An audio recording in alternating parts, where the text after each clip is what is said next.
EVOS Roar, say it now because they're gonna need your energy for this final game. Another fun fact coming in, and of course, this is the first time that we are looking at a team actually successfully coming out of the lower bracket to hit in towards the grand finals. And of course, there's only one time, and the other time was MXL going on against EVOS. Oh, the irony and the history of it all. Absolutely beautiful here. Thank you for the fun facts. Now, EVOS, they gotta really think about what they're doing here because they can't afford to make the mistakes. And RRQ Hoshi, yes, they also can't afford to make mistakes, but their composition is going to be heavily dependent on snagging up those early picks to kind of set the pace for the game. So once Selena hits level 2, you know that river line is going to be an absolute minefield. Yeah, and I'm already looking at how RRQ is already soaking so much gold at EXP already. They're looking to actually blast things up.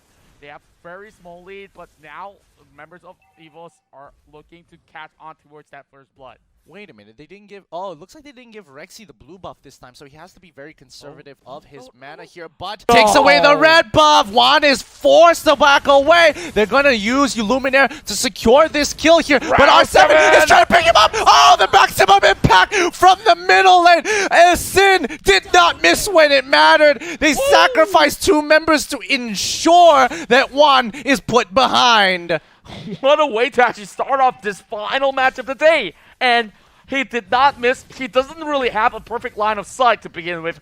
But man, that is literally the maximum charge. Like, it was just right at the tip. Yep, and Rekt now under a lot of pressure here. He has to move away. The flame shot coming in from Luminaire to buy a little bit of space into Sin with a bit of a knockback, but don't worry about it. Looks like Rekt is going to be A-OK. Bottom lane is going to have full control, is going to go over to RRQ. Turtle is not coming up anytime soon, but again, we are talking about a Selena. She wants to look for these picks. Luminaire can't afford to get hit by a single arrow. Yeah, and of course, they really have to watch out for those arrows coming in from RRQ. But Bindo getting pulled all the way back, so at least like you are forcing Vin to actually back away at the very least. But here comes Rekt, that they're looking for an entry point. Oh, that's a big flip. Juan's gonna be solo killed by R7. Oh, they've got to be so upset with that. Juan is so far behind now. He missed out his red buff. He gets solo killed by a Jawhead. His team needs to work together here because now that Juan is gone, Sicilian is going to be the only other person who has an opportunity to actually deal damage. But it looks like they're not even going to try and contest this turtle here. Things are not looking good for the side of EVOS. Yeah, gold lead's going to extend for RRQ Hoshi, and they are just doing everything pretty much correct. Like, that first minute setup was gold. Like, that really pulled them so much advantage. And now our EVOS don't really have much response over the top side as well, but it's going to be one kill head over on towards RRQ again, making it a 3-2. Yep, they're putting in a lot of... Oh, the Abyssal Arrow lands, and now Juan is in a lot of trouble, forced to flicker around again! Oh! And this time, they secure everybody! They push them under the turret! RRQ with a hunger never seen before, want to put EVOS in the dirt! And we are looking at RRQ, the kings of kings. I told you about their dominance in the blue side, and now Bajan can only retreat, and they will be able to secure the mid lane turret in time, but they are actually taking precaution steps. Lemon over the top. They are on the back foot, 3K in less than 5 minutes. This is not looking good for EVOS at all. This is such a huge deficit considering how these games have been going so far. Now, Bajan, he's going to take a little bit of damage from Sin. Unfortunately, the red buff isn't going to be enough to secure that kill there. That's a little unfortunate. The wall came up, but LJ just ended up on the wrong side of it. Just a little bit of miscalculation, but that's absolutely fine. Glorious Pathway has already been popped. They want, sort of popped? Maybe popped? Well, that was a visual bug, wasn't it? Looks a little bit awkward, but do they really need that pathway to begin with? Like, the turret was already low enough for Kimmy to actually take it down. So here comes the Scythe being bought there by Vin.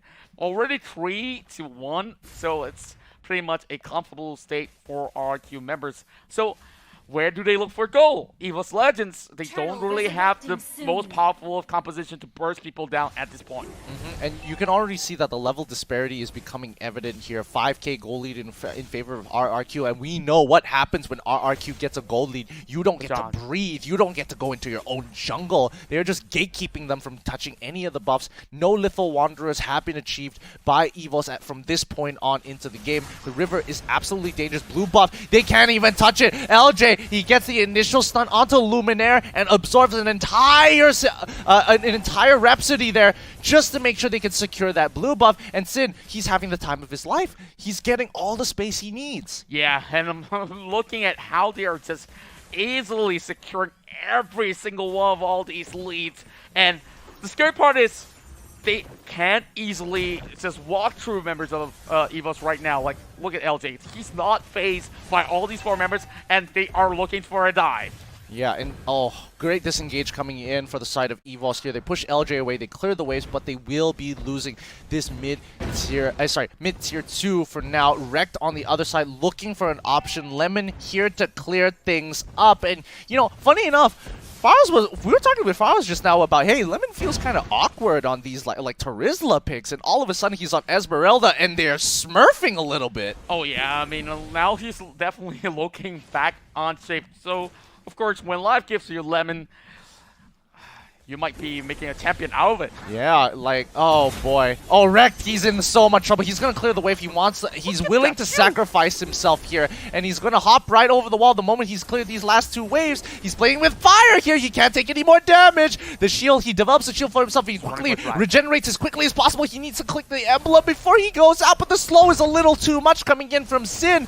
I don't know if he has the Ice Queen's wand. Oh, he just purchased it. He just purchased the glowing wand, but the red buff, so useful. Yeah, of course, we're looking at him risking his life just to buy time for EVOS Legends, but I'm not sure. They can't get a single tower out of this.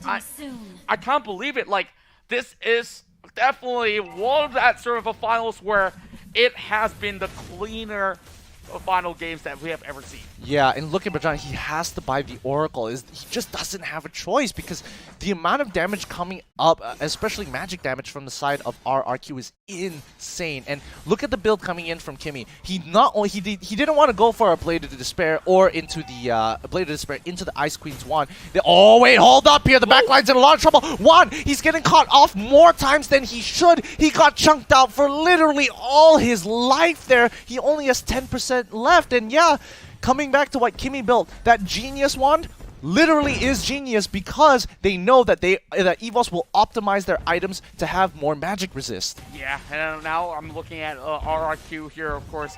They got every single thing inside of that inventory. Oh, that big blast over the side of Rexy will force him back to base, but R7 here, they're catching him off, but, you know, there's no problem dealing with the wreck right there as he's only trying to push, but how long can he keep this up for? No, this is just not good. EVOS like, even if EVOS were to maintain, right, RRQ is most likely going to go pick up Lord for themselves. Ooh, the Abyssal Arrow doesn't land yet since not in range. Rekt is still trying to dodge it, but the moment he gets touched by it, the stun, and now Rekt is going to go down, back into the gray. Yeah, now of course with those timers being up and members of EVOS are just looking to watch as it slowly gets further and further away from grass. That's going to be a Necklace of Endurance being purchased by Luminaire.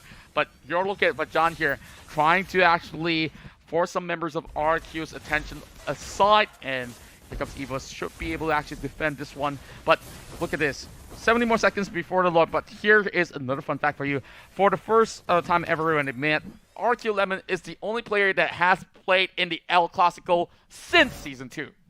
Oh, man. I mean, I kind of feel like this is well-deserved. If RRQ wins it right here, right now, this game really is a statement that EVOS has to bump up their game at another time because RRQ are playing at another level here as EVOS are slowly losing their grasp over this game. A 10k goal lead, especially in a pro setting, just means inevitable death. Yeah, I know. Speaking of inevitable death, and it might just be an inevitable victory run for the side of RRQ Hoshi if EVOS does not put a full stop on that Lord. there's only so much time that they can actually pull off on their belt. And, you know, they've been relying on Rex so much throughout this entirety of the series. And it is now looking like it might just come to a closure real soon. Yeah, I feel like RRQ in this particular position against EVOS, they're setting up the waves very nicely. They're just holding it, making sure they all collapse at the same time. But if EVOS have any chance of winning this game, the only way they win is if RRQ really mess up here. Oh, here comes a maximum charger. Of course, they are going in for a little dive, as that will be the Lord slowly marching forward. But Esmeralda dives right in, looks for Sicilian, and oh, this one erupts as they break open the mid lane. But here comes Luminate, gets popped up and deleted. Mega kill going in as we see Patao. The next one to full double kill going for the Kimmy, and one will be slayed over. It's a maniac, and here are your champions.